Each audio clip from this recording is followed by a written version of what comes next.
अध्यक्ष मल्लिकार्जुन खड़गे, पूर्व राष्ट्रीय अध्यक्ष राहुल गांधी, राष्ट्रीय महासचिव प्रियंका गांधी, मुख्यमंत्री अशोक गहलोत, प्रदेश कांग्रेस अध्यक्ष गोविंद सिंह डोटासरा, पूर्व डिप्टी सीएम सचिन पायलट सहित कई नेता राजस्थान में कांग्रेस सरकार के रिपीट होने की बात कह रहे हैं कि कांग्रेस ने काम किया है दिल से, इसलिए ये सरकार फिर से।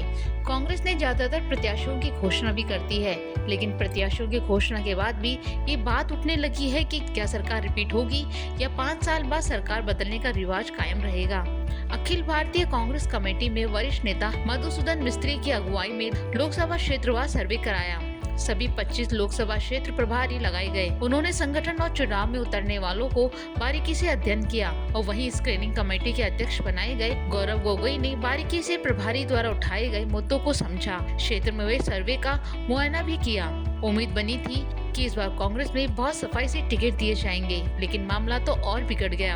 एआईसीसी ने क्षेत्रवार 3 राष्ट्रीय सचिव लगाए, नजमुद्दीन कागजी, अमृता धवन और वीरेंद्र सिंह। इन तीनों प्रभारी सचिवों का कार्य था जिन दावेदारों ने क्षेत्र में टिकट का दावा प्रस्तुत किया है उनसे मिलना, उनकी बात सुनना और उनमें से प्राथमिकता के आधार पर अच्छे और जीतने वाले प्रत्याशियों का पैनल तैयार करना और उस पैनल को प्रभारी महासचिवों को सौंपना। ये तीनों सचिव निर्धारित विधानसभा क्षेत्र में फौरी तौर पर गए, दावेदारों से दावे लिए, फिर दिल्ली और जयपुर आ गए। फिर इनका खेल शुरू हुआ मालदार प्रत्याशियों की तलाश का।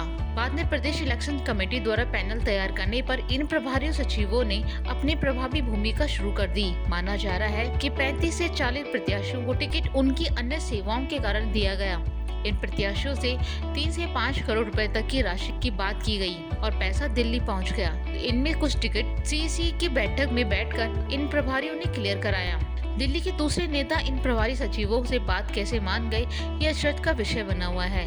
तीनों प्रभारी सचिवों की शिकायत आला कमान तक पहुंच गई। संघों से कांग्रेस विधायक भरत सिंह कुंदरपुर, जिन्होंने इस बार चुनाव लड़ने से इनकार कर दिया था, लेकिन अपने यहाँ भानु प्रताप सिंह को पार्टी का प्रत्याशी बनाए जाने से प्रभारी सचिव नजमुद्दीन की संदिग्ध भूमिका मानते हैं। सचिव अमृता धवन पर अजमेर, भीलवाड़ा और जयपुर जिले में इस तरह की गड़बड़ियों का आरोप है, जिनकी शिकायत आला कमान तक पहुंच गई।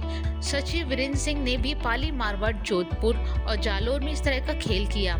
चुनाव में प्रत्याशी घोषणा में विलम्ब हो चुका है। फिर प्रत्याशी घोषणा किए जाने के बाद उन्हें बदलने की प्रक्रिया भी आसान नहीं है, इसलिए जिनको दिया गया टिकट उनको दे दिया गया। चुनाव में हार भी गए तो अपने बचाव में इन प्रभारियों सचिवों के पास कई बहाने होंगे, जैसे संगठन ने काम नहीं किया, सरकार विरोधी हवा थी, विपक्षी प्रत्याशी भारी था, क्षेत्र में मोदी की हवा थी या फिर किसी बागी ने हवा बिगाड़ दी।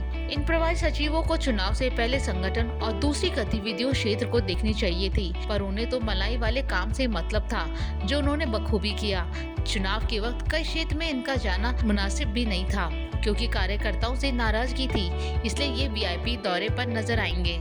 वहां जाएंगे जहां से कुछ मिलना अभी बाकी है। पिछले चुनावों में भी प्रभारी सचिवों ने जमकर लूट मचाई थी। सब करोड़पति बनकर राजस्थान से चले गए।